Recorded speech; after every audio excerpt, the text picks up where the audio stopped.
ఇదే కదా నీ కథ ముగింపు లేనిదై సదా సాగదా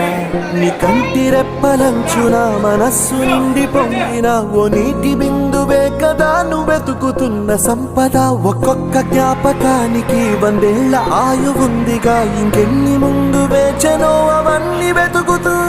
పదా మనుష్యులందు నీ కథ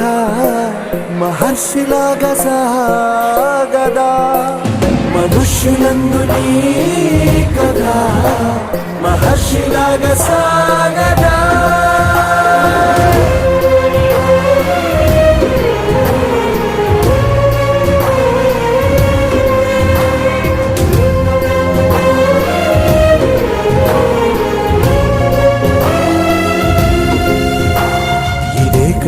ఇదే కదా నీ